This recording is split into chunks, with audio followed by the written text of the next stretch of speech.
नमस्कार दोस्तों। ये जो मैंने सीरीज चालू की है रियल न्यूज़ के नाम से, आज इसका डे 6 है। इसमें मैं जो करंट अफेयर कवर करूँगा, वो करूँगा बैंक एंड एसएससी के एग्जामिनेशन में जो आती हैं। मेनली जो मेरा टारगेट रहेगा वो बैंकिंग एग्जामिनेशन रहेगा, क्योंकि इसमें जो मैं ज़्यादातर करंट अफेयर करता हूँ कवर, वो है फाइनेंशियल या इकोनॉमी से रिलेटेड। ठीक है, तो आज चलते हैं कौन कौन सी अपनी करंट अफेयर बनी है। और इसमें जो मेन करंट अफेयर कवर की गई है ना, वो की गई है अपनी 27 फरवरी की। ठीक है, 27 फरवरी 2026 को जो भी फाइनेंशियल और इकोनॉमी से रिलेटेड करंट अफेयर बनी है और जनरल करंट अफेयर बनी है, वो सब मैंने कवर की हैं। तो चलते हैं, सबसे पहली न्यूज़ कौन सी है। सबसे पहली न्यूज़ है, एक है अभी एक्सरसाइज चल रहा है अपना, एयरफोर्स का एक्सरसाइज है ये, और इसका नाम क्या है, इसका नाम है वायु शक्ति एक्सरसाइज। ठीक है, अब ये वायु शक्ति एक्सरसाइज है, ये कहाँ पे हो रहा है, तो वायु शक्ति एक्सरसाइज है ये हो रहा है राजस्थान में पोखरण रेंज पे, जहाँ पे अपना न्यूक्लियर टेस्ट भी होता है। अब ये एक्सरसाइज किस देश के साथ हो रही है, तो ये एक्सरसाइज किसी देश के साथ नहीं हो रही है, केवल भारत की जो वायुसेना है, इंडियन एयरफोर्स है, वो कंडक्ट करा रही है वॉर प्रिपेयर्डनेस को देखने, मतलब अपनी जो युद्ध की तैयारी है उनको देखने के लिए। ठीक है, अब ऐसी जो एक्सरसाइज है ना भारत में, इससे पहले जो की गई थी, वो कब की गई थी, वो की गई थी 2019 में। अब ये जो इंडियन एयरफोर्स एक्सरसाइज कर रही है, ये अब तक की उसकी सबसे बड़ी एक्सरसाइज है, जिसमें टोटल मिला के 100 से ज़्यादा एयरक्राफ्ट शामिल हुए हैं, जिसमें से 77 से ज़्यादा फ्रंट लाइन फाइटर प्लेन है। जैसे अपना सुखोई हुआ, तेजस हुआ, और राफेल हुआ, जैगवार हुआ, इस तरीके के जो फाइटर जेट शामिल हुए 77 से ज़्यादा। साथ में 43 जो है 43 हेलीकॉप्टर शामिल हुए, अपाचे, प्रचंड, एलसीएच, MI-17, इस तरीके के हेलीकॉप्टर शामिल हुए हैं। ठीक है, तो ये जो अपनी वायु शक्ति एक्सरसाइज है, ये कहाँ पे चल रही है, अपनी पोखरण में चल रही है, राजस्थान में। अभी इसको देखने, मतलब इसका जो इनॉग्रेशन किया था, तो ये किया था हमारी जो राष्ट्रपति हैं, द्रौपदी मुर्मू। अब यहाँ पे अगर आपसे क्वेश्चन पूछा जाता है कि वायु शक्ति जो एक्सरसाइज है, उसमें चीफ गेस्ट कौन थी, तो आपको याद रखना, वायु शक्ति जो एक्सरसाइज चल रही है पोखरण में भारतीय वायुसेना की, उसमें जो अपनी चीफ गेस्ट थी, उनका नाम क्या था, उनका नाम था द्रौपदी मुर्मू, जो हमारी राष्ट्रपति हैं। क्लियर है। अच्छा, अब अगले नंबर पे, ये जो एक्सरसाइज है ना, ये सिंगल डे नहीं चल रही है। ये एक्सरसाइज जो चलेगी, टोटल चलेगी 3 दिन। 3 दिन कौन कौन सी, एक तो 24 तारीख को हुई है, एक इसका हुआ 27 को, 27 फरवरी को हुआ है एक, और एक हुआ है अपना 28 फरवरी को। अब यहाँ पे 24 तारीख को क्या हुआ था, 27 तारीख को क्या हुआ है, और 28 फरवरी को क्या हुआ है। तो देखिए, यहाँ पे जो 24 तारीख को किया गया था ना, वो किया गया था फुल ड्रेस रिहर्सल। ठीक है, मतलब ये दिन और रात दोनों में चला था। 28 तारीख को जो चलेगा, वो चलेगा स्टैंड बाई। स्टैंड बाई का मतलब होता है, अगर कभी वेदर खराब हुआ, तो उस कंडीशन में भारतीय वायुसेना कैसे अपना मोर्चा संभालेगी, तो वो हुआ था 28 तारीख को। 24 तारीख को हुआ था पूरे 24 घंटे का रिहर्सल, और 27 फरवरी को जो हुआ है, यहाँ पे केवल और केवल किसके लिए हुआ है, ये दिन के लिए रिहर्सल हुआ था। तो ये हमारी सबसे पहली करंट अफेयर थी, वायु शक्ति। आशा करता हूँ आपको समझ में आई होगी। ठीक है, अगर समझ में आती है तो आप नीचे कमेंट करें। सेकंड चलते हैं अपनी, अब सेकंड अपनी न्यूज़ कौन सी है, प्रधानमंत्री मोदी। प्रधानमंत्री मोदी हैं वो आज, मतलब आज अपना कौन सा है, 28 फरवरी, और 28 फरवरी को प्रधानमंत्री मोदी जाएंगे राजस्थान, और राजस्थान में एक जगह आती है अजमेर। ठीक है, तो प्रधानमंत्री मोदी 28 फरवरी को राजस्थान के अजमेर में जाके है ना, एक HPV वैक्सीन का कैंपेन चालू करेंगे। ये जो वैक्सीन है वो लगाई जाएगी 14 साल तक की लड़कियों के लिए, मतलब 14 साल की लड़कियां उसमें कवर की जाएंगी। अब यहाँ पे HPV वैक्सीन है, इसको मतलब पहली बात तो HPV का फुल फॉर्म क्या रहता है, दूसरे नंबर पे HPV है, इसको लगाने की जरूरत क्या है। तो HPV का जो फुल फॉर्म होता है, वो होता है ह्यूमन पेप्लियोमा वायरस। ठीक है, ह्यूमन पेप्लियोमा वायरस क्या होता है, ये जो वायरस है ना, ये जो वायरस है मेन अटैक करता है फीमेल्स को। ठीक है, अब ये जो वायरस है वो सेक्सुअल एक्टिविटी की वजह से थोड़ा क्या रहता है, स्प्रेड करता है। तो 14 साल तक की लड़कियों के लिए लगाया जाएगा। ठीक है, अब इसमें क्या रहता है, इसमें सरकार क्या करेगी, सरकार का टारगेट है कि हम पूरे भारत में 1.15 करोड़, मतलब इस साल 1,15,00,000 जो महिलाएं हैं, इनको ये वैक्सीन लगाएंगे। ठीक है, ये वैक्सीन 3 महीने तक मतलब लगेगी। अभी चालू किया गया कहाँ पे, फरवरी में, तो मार्च अप्रैल मई 3 महीने तक लगेगी, ये फरवरी से लेके मई तक लगेगी। इसका कोई कॉस्ट देना होगा तो बिल्कुल फ्री होगी। अब फ्री कहाँ पे मिलेगी, तो आयुष्मान आरोग्य मंदिर, ठीक है, पीएचसी सेंटर, सीएचसी सेंटर या डिस्ट्रिक्ट हॉस्पिटल जो होंगे वहाँ पे मिलेगी, पूरे भारत भर में मिलेगी।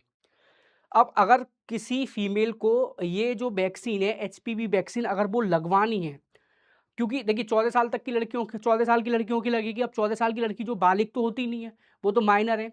तो अगर माइनर है तो उसके लिए किसी की परमिशन लेनी होगी। हाँ, लेनी होगी। अगर ये वैक्सीन लगेगी तो पहले क्या होगा, लड़कियों को अपने पेरेंट्स की कंसेंट लेनी होगी, ठीक है। यहाँ पे कंसेंट लेनी होगी तभी ये लग पाएगा, अदरवाइज नहीं लगेगा, ठीक है। अब सरकार यहाँ पे ये नहीं बोल रही कि सरकार ये नहीं बोली कि फोर्स है, लगवाना होगा, वॉलेंट्री लगवाओ ना लगवाओ। अब लगवाना जरूरी क्यों है? लगवाना इस वजह से जरूरी है कि ग्लोबोकॉन के हिसाब से है ना, भारत में एचपीवी वायरस के हर साल 1 लाख से ज्यादा केस आते हैं, ठीक है। हर साल 1 लाख से ज्यादा केस आते हैं, जिसमें से 80,000 के आसपास क्या होती है, लोगों की डेथ होती है। मतलब डेथ रेट इसमें बहुत ज्यादा है। अगर एचपीवी वायरस की वैक्सीन अगर लगेगी तो इसमें जो प्रोटेक्शन रेट है वो 93 से लेकर 100% तक है। इसलिए सरकार ये कैंपेन चालू कर रही है। कौन चालू करेगा एचपीवी वायरस वैक्सीन के लिए कैंपेन? प्रधानमंत्री मोदी। कहां से चालू करेंगे? अजमेर से। और टारगेट कितना है कि 1.15 मतलब 1,15,00,000 महिलाओं को ये वैक्सीन लगाई जाएगी, 14 साल तक की लड़कियों को, ठीक है। साथ में कोई कॉस्ट देनी होगी? बिल्कुल फ्री है। कहाँ पे मिलेगा? तो ये सब सेंटर्स पे मिलेगा। कोई कंसेंट देना होगा? हाँ बिल्कुल, पेरेंट्स का कंसेंट देना होगा। तो सेकंड न्यूज अपनी ये थी। अब चलते हैं नेक्स्ट। नेक्स्ट न्यूज क्या है? नेक्स्ट जो न्यूज है वो अपने सेवी की तरफ से आई है। अब सेवी के मतलब, तो सेवी का मतलब है यहाँ पे सिक्योरिटीज एक्सचेंज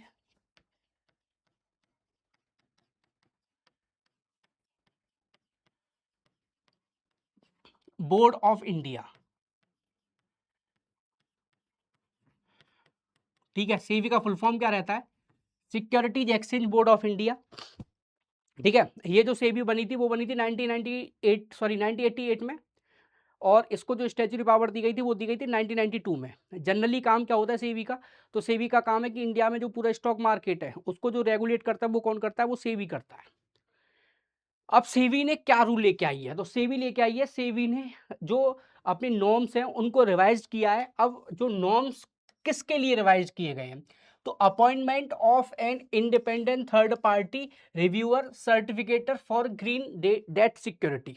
मतलब क्या? देखिए, इसको मैं समझाता हूं पहले और रहता क्या है। मान लीजिए ये अपनी एक कंपनी है और इसका नाम क्या रहता है? ये अपनी कंपनी है, इसका नाम है अडानी ग्रीन। क्या नाम है इसका? अडानी ग्रीन, ठीक है। अब अडानी ग्रीन, इसका काम क्या है? अडानी ग्रीन है ना, वो क्या करती है इंडिया में जो सोलर पावर प्लांट हैं इनको इंस्टॉल करती है। तो अब जो सोलर पावर प्लांट है ये कोई CO2 एमिशन तो करते नहीं है। मतलब एक तरह से ग्रीन क्या कर रहे हैं ये? एक तरह से जो सोलर पावर प्लांट हैं वो क्या है? वो एक ग्रीन एनर्जी में काउंट किए जाते हैं, ठीक है। और ये काम कौन कर रहा है? अडानी ग्रीन। अब अडानी ग्रीन को सोलर पावर प्लांट इंस्टॉल करने के लिए क्या चाहिए? फंड चाहिए। क्या चाहिए? फंड चाहिए। अब मान लीजिए अडानी ग्रीन को यहाँ पे फंड चाहिए 10,000 करोड़ रुपए का। कितने रुपए का? 10,000 करोड़ रुपए का। अब अडानी ग्रीन कहाँ पे गई? अडानी ग्रीन गई मार्केट में, और अडानी ग्रीन ने बोला कि हम क्या करते हैं, हम अपने बॉन्ड इशू करते हैं। बॉन्ड का मतलब है कि अडानी ग्रीन बोल रही है कि ये पेपर का टुकड़ा, मान लीजिए एक पेपर का टुकड़ा, ठीक है। अडानी ग्रीन क्या बोल रहा है कि ये एक पेपर का टुकड़ा है, ये अभी आप हमसे ले लो, 10 साल बाद हम तुमको विद इंटरेस्ट ये पैसा लौटा देंगे। दोबारा समझना, अडानी ग्रीन क्या बोल रहा है जनता को कि ये 10,000 करोड़ रुपए अभी हमको दे दो, हम तुमको 10 साल बाद क्या कर देंगे? 10% इंटरेस्ट रेट पे लौटा देंगे। तो इस टाइप की जो फाइनेंसिंग होती है उसको हम क्या बोलते हैं? Green financing. अच्छा, अब ग्रीन फाइनेंसिंग होता है तो अडानी ग्रीन 10,000 करोड़ रुपए ले रही है और उसको पूरे ग्रीन फाइनेंसिंग प्रोजेक्ट में लगाएगी। इसको जो वेरीफाई करता था वो कौन करता था? वो करती थी थर्ड पार्टी रिव्यूअर, ठीक है। ये रिव्यूअर, अब इसमें क्या होता था कि अभी तक जो थर्ड पार्टी रिव्यूअर था उसका अपॉइंटमेंट करना कोई मैंडेटरी नहीं था। उसका अपॉइंटमेंट करना कोई क्या नहीं था? मैंडेटरी नहीं था। कंपनी चाहे तो क्या कर दे? अपॉइंट कर दे और कंपनी ना चाहे तो अपॉइंट ना करे। अब सेबी ने जो गाइडलाइंस दी हैं अपनी नई, उसमें सेबी ने साफ साफ बोला है कि अगर कोई भी कंपनी क्या कर रही है, मार्केट से पैसा बोरो कर रही है, चाहे बॉन्ड इशू कर रही है, चाहे डिवेंचर इशू कर रही है, ग्रीन फाइनेंसिंग के लिए इशू कर रही है, ठीक है, तो उसको एक जो रिव्यूअर होगा वो क्या करना होगा, वो अपॉइंट करना होगा। ये अपनी है रिवाइज नॉर्म्स। क्या बोल रहे हैं ये, इशूअर को independent third party reviewer certificator appointment करना ही पड़ेगा, मैंडेटरी है, ये पहले मैंडेटरी नहीं था। क्लियर है। सेकंड नंबर पे ये रिव्यूअर कंफर्म करेगा कि इशुएंस सेवी एनसीएस, एनसीएस का मतलब नॉन कन्वर्टेबल सिक्योरिटी, रेगुलेशन के डेफिनेशन के अकॉर्डिंग है या नहीं है। क्लियर है। सेकंड नंबर पे इंडिपेंडेंट स्ट्रिक्ट रूल्स, सबसे बड़ा चेंज क्या किया गया है, रिव्यूअर इंडिपेंडेंट होना चाहिए। मतलब अगर अडानी क्या कर रहे हैं, कोई रिव्यूअर को अपॉइंट कर रहे हैं तो उनके नोन पर्सन नहीं होना चाहिए, उनके घर खानदान को कोई भी पर्सन नहीं होना चाहिए, उनके कंपनी का कोई पर्सन नहीं होना चाहिए, ठीक है, पूरी तरह इंडिपेंडेंट पर्सन होना चाहिए। साथ में उसको जो पैसा मिलेगा वो भी क्या मिलेगा, वो भी एक फिक्स होना चाहिए। ऐसा नहीं कि बेटर हो करेंगे तो अच्छा मिलेगा, या मतलब कोई फ्लेक्सिबल पैसा नहीं होना चाहिए, इंसेंटिव टाइप। जो उसको पैसा दिया जाएगा वो फिक्स पैसा दिया जाएगा। तो ये तीन मेन अपने क्या किए, नॉर्म्स रिवाइज करें सेबी ने। क्लियर हुआ यहां तक। नेक्स्ट चलते हैं। अब नेक्स्ट क्या है, एक अपनी ऑर्गेनाइजेशन है, इसकी शायद मैंने न्यूज आपको कल भी बताई थी कि एक चलता था, एक कल न्यूज बताई थी SIM, ये कहाँ पे लॉन्च हुआ है, तो SIM स्टेट इनोवेशन मिशन, ये भारत में लॉन्च हुआ है। कौन से स्टेट में सबसे पहली बार, तो त्रिपुरा की राजधानी अगरतला में किया गया है ये, ठीक है। और मैंने बताया था ये जो चालू हुआ था वो एम की तरह चालू हुआ था, एम मतलब अटल इनोवेशन मिशन। और एम किसने चालू किया था, तो मैंने बताया था एम जो चालू किया था वो 2016 में चालू किया था नीति आयोग ने, ठीक है। तो नीति आयोग में क्या हुआ, नीति आयोग में अभी नई CEO बनी है, नई CEO नहीं बनी है, बल्कि इनको है ना एडिशनल चार्ज दिया गया, अपॉइंटमेंट नहीं है नया, इनको एडिशनल चार्ज दिया गया है। और इनका नाम क्या है, इनका नाम है निधि छिब्बर, ठीक है। अब ये निधि छिब्बर को एडिशनल चार्ज क्यों दिया गया है, अभी तक जो नीति आयोग है ना, इसके जो CEO थे उनका नाम क्या था, उनका नाम था BBR सुब्रमण्यम। पर BBR सुब्रमण्यम है इनको अभी, इनका अभी रिटायरमेंट हो गया था कब, 24 फरवरी 2026 को। पर भारत सरकार ने इनको एक्सटेंशन नहीं दिया, तो इसलिए इनको क्या होना पड़ा, रिटायर होना पड़ा। अब CEO पद की जो कार्यभार था वो पूरा का पूरा किसको दे दिया, अभी दे दिया निधि छिब्बर को। निधि छिब्बर है वो अभी तक जो नीति आयोग है उसमें डायरेक्टर जनरल की रैंक पे हैं, मतलब director general, as a director general काम कर रही हैं। अब ये डायरेक्टर जनरल के रूप में भी काम करेंगी, साथ साथ में किसमें, CEO के रूप में भी काम करेंगी।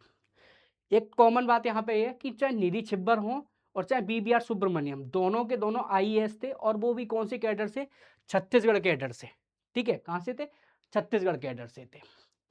नेक्स्ट न्यूज है, ये हमारे एक veteran Indian steel industry executive थे, मतलब स्टील के क्षेत्र में इन्होंने बहुत अच्छा अच्छा काम किया है। और इनका नाम क्या था, इनका नाम था जतिंदर मेहरा। इनकी अभी क्या हुई है, इनकी अभी डेथ हो गई है। इनफैक्ट नाम सुना होगा आप लोगों ने, कंपनी चलती है सेल, SAIL, सेल मतलब स्टील अथॉरिटी ऑफ इंडिया। ये स्टील अथॉरिटी ऑफ इंडिया के MD एंड CEO भी रह चुके हैं। क्लियर है। नेक्स्ट चलते हैं। नेक्स्ट जो न्यूज आई है वो इंडियन रेलवे की एक सब्सिडरी कंपनी जिसका नाम है IRFC, Indian railway finance corporation, Indian railway finance corporation,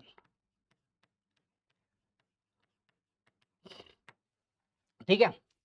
तो अभी IRFC है, इसको क्या मिला है, इसको 400 मिलियन US डॉलर का लोन मिला है, और वो जापान की दो ग्रुप ने मिलके दिया है। एक तो अपना कौन सा है, SMBC ग्रुप, और दूसरा है MUFG बैंक, इन दोनों ने मिलके दिया है। अब रिसेंट में अगर देखोगे तो IRFC है ना, IRFC अभी रिसेंट में नवंबर से लेकर अब तक टोटल जो लोन ले चुकी है, तो अभी देखिए 400 मिलियन यूएस डॉलर का अब लिया है और 300 मिलियन यूएस डॉलर का इसने दिसंबर में लिया था। तो टोटल पिछले 3-4 महीने में ये क्या कर चुकी है, 700 मिलियन यूएस डॉलर का फॉरेन फंडिंग ले चुकी है। इससे फायदा क्या होगा, इससे फायदा होगा कि आईआरएफसी है वो रेलवे का एक्सपेंशन करेगी इंडिया में। क्लियर हुआ यहां तक। नेक्स्ट ये NSEIX। NSEIX का मतलब है national stock exchange international exchange. इसने क्या किया है, इसने एक ग्लोबल एक्सेस प्लेटफॉर्म लॉन्च किया है फॉर इंडियन, मतलब किसके लिए, भारतीयों के लिए जो रिटेल इन्वेस्टर हैं उनके लिए। मतलब क्या है देखिए, फॉर एग्जांपल मेरा डीमैट अकाउंट है एक, ठीक है। अब मेरा जो डीमैट अकाउंट है वो कहाँ पे है, वो पेटीएम मनी एक ऐप आता है उसमें है। अब इस ऐप के द्वारा जो डीमैट अकाउंट है, इस ऐप के द्वारा मैं एप्पल कंपनी के शेयर में पैसा लगा सकता हूं। तो इसका आंसर है नहीं। क्यों नहीं लगा सकता, कि एप्पल जो कंपनी है ना वो भारत के किसी भी स्टॉक एक्सचेंज में लिस्टेड नहीं है। एप्पल जो लिस्टेड है वो कहाँ पे, वो अमेरिका में लिस्टेड है। तो इसका मतलब कोई भी अगर इंडियन पर्सन था वो अभी तक विदेश के जो स्टॉक एक्सचेंज है उनमें पैसा नहीं लगा सकता था अगर उसका डीमैट अकाउंट इंडिया में है। क्लियर है यहां तक। अब यहाँ पे जो NSE national stock exchange national stock exchange international exchange है, इसने क्या किया, ग्लोबल एक्सेस एक फीचर लॉन्च किया है जिसमें क्या होगा कि कोई भी इंडियन पर्सन है ना, कोई भी इंडियन पर्सन है वो दुनिया के किसी भी स्टॉक एक्सचेंज में क्या कर सकता है, सीधे इन्वेस्ट कर सकता है। क्लियर हुआ यहां तक। जैसे अब अगर अभी तक मैं अपने डीमैट अकाउंट से क्या नहीं कर सकता था, एप्पल कंपनी के शेयर में पैसा नहीं लगा सकता था, ना टेस्ला में लगा सकता था, क्यों, वो यहाँ पे लिस्टेड नहीं है। पर NSEIX ने ये क्या किया है, जो ग्लोबल एक्सेस फीचर लॉन्च किया ना, इसके द्वारा कोई भी इंडियन पर्सन जिसका डीमैट अकाउंट इंडिया में है वो दुनिया के किसी भी स्टॉक एक्सचेंज में पैसा लगा सकता है। क्लियर है। पर शर्त है यहाँ पे, अब वो कितना पैसा लगा सकते हैं। तो RBI की एक स्कीम चलती है जिसका नाम है LRS। LRS का मतलब क्या है, लिबरलाइज रेमिटेंसेस स्कीम। इस स्कीम में रहता है कि कोई भी इंडिविजुअल इंडियन है वो एक साल में विदेशों में max to max 2.5 lakh US dollar send कर सकता है, उससे ज़्यादा नहीं। अगर उससे ज़्यादा करना है तो उसको उसको क्या करना होगा, उसको सरकार की परमिशन लेना होगा। तो जैसे मैं हूँ, मैं अगर विदेशों में पैसा, अभी तक जो लिमिट है मेरे लिए डिसाइड, वो 2.5 लाख डॉलर की एक साल में, इससे ज़्यादा नहीं कर सकता मैं विदेशों में पैसा भेज सकता। अगर मुझे भेजना है तो क्या करना होगा, सरकार का परमिशन लेना होगा। तो अगर मैं किसी विदेशी जैसे एप्पल, टेस्ला, माइक्रोसॉफ्ट, इन कंपनियों में अगर इन्वेस्ट करूंगा तो मैं मैक्सिमम कितना कर सकता हूं, 2.5 लाख डॉलर कर सकता हूं, इससे ज़्यादा नहीं कर सकता। क्लियर है यहाँ तक। ठीक है, नेक्स्ट चलते हैं।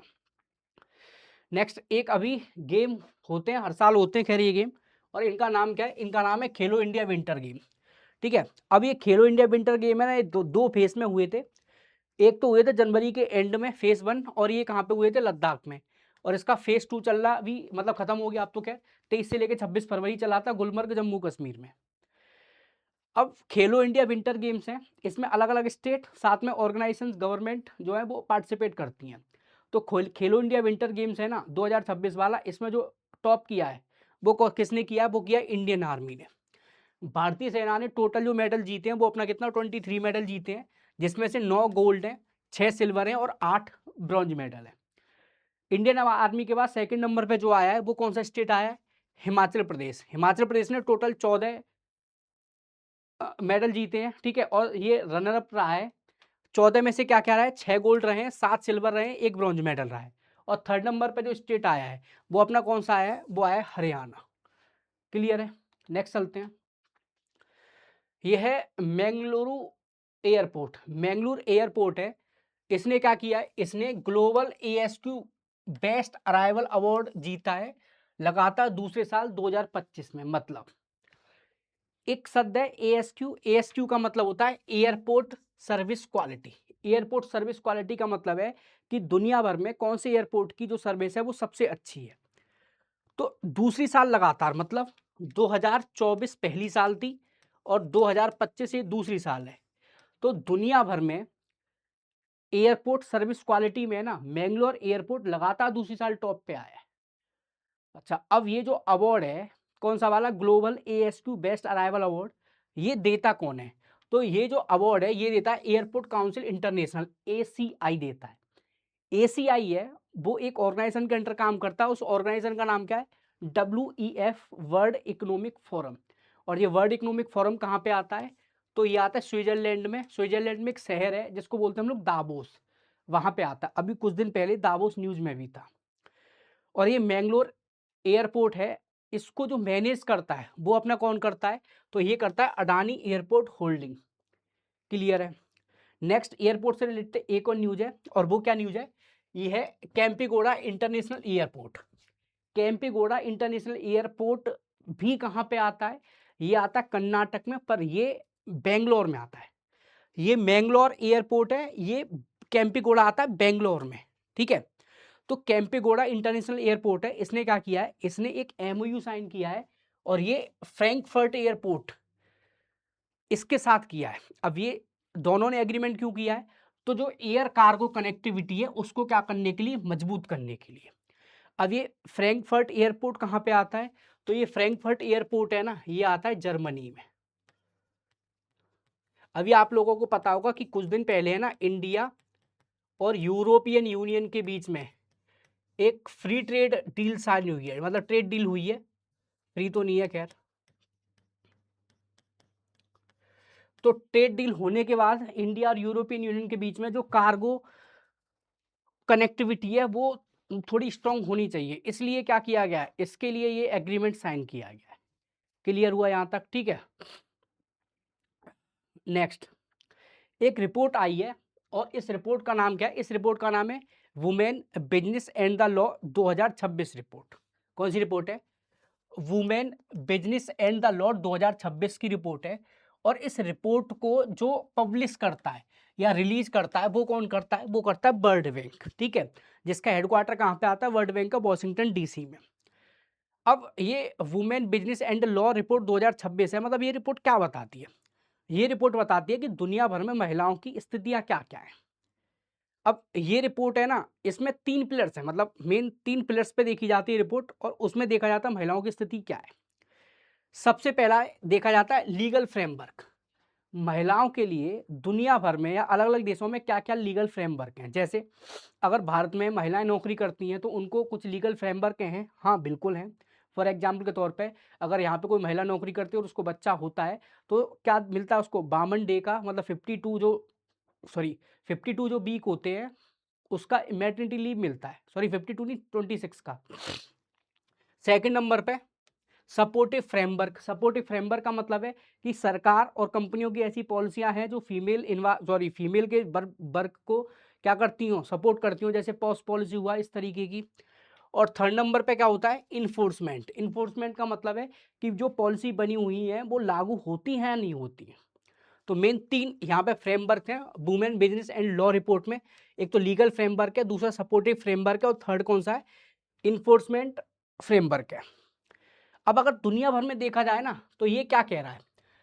ये रिपोर्ट कह रही है कि दुनिया भर में लीगल फ्रेमवर्क के मामले में ना जो एवरेज स्कोर है वो 57 है। मतलब दुनिया में महिलाओं को पुरुषों के मुकाबले में 2/3 ही क्या दिए जाते हैं? अधिकार दिए जाते हैं। जैसे बहुत से देशों में इक्वल वेज का प्रोविजंस नहीं होता, तो अलग अलग देशों में अलग अलग समस्या है। तो दुनिया भर में यहाँ पे क्या बोली है रिपोर्ट, कि जो महिलाएं हैं उनको पुरुषों के कंपेरिजन में कितने, मात्र 2/3 राइट दिए जाते हैं लीगल फ्रेमवर्क में। सपोर्टिव फ्रेमवर्क में यहाँ पर रेटिंग है 47। इसका मतलब है कि दुनिया भर में सपोर्टिंग फ्रेमवर्क में महिलाओं को सिर्फ पुरुषों के अधिकार में, सॉरी पुरुषों के कंपेरिजन में केवल आधे ही अधिकार दिए जाते हैं, इनफैक्ट आधे से कम 47 में। और थर्ड नंबर पे इन्फोर्समेंट, इन्फोर्समेंट में 53। इसका मतलब है कि जो दुनिया में महिलाओं के लिए कानून लागू होता है वो केवल केवल कितना परसेंट हो पाता है? पुरुषों के कंपेरिजन में 50% हो जाता है। तो दुनिया भर की स्थिति तो ये है। अब यहाँ पे अगर आप देखेंगे इंडिया की स्थिति, तो इंडिया की स्थिति और ज़्यादा खराब है।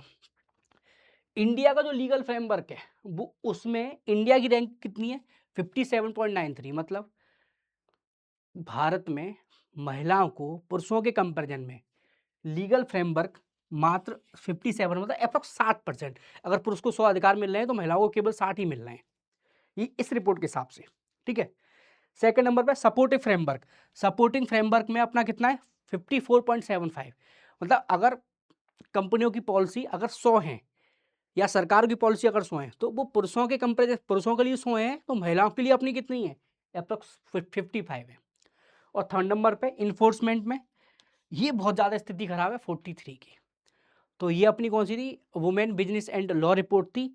ये आपको बेशक इतना याद मत रखिएगा, बस इतना याद रखिएगा ये रिपोर्ट है ना ये किसके द्वारा रिलीज की गई है और कितने पैरामीटर्स पे बेस्ड होती है। तो ये रिपोर्ट वर्ल्ड बैंक ने बनाई है, 3 पैरामीटर्स पे बेस्ड होती है, लीगल फ्रेमवर्क, सपोर्टिव फ्रेमवर्क और इन्फोर्समेंट फ्रेमवर्क पे। ठीक है, अब इसमें रेटिंग क्या है वो अपना इतना काम का नहीं रहता।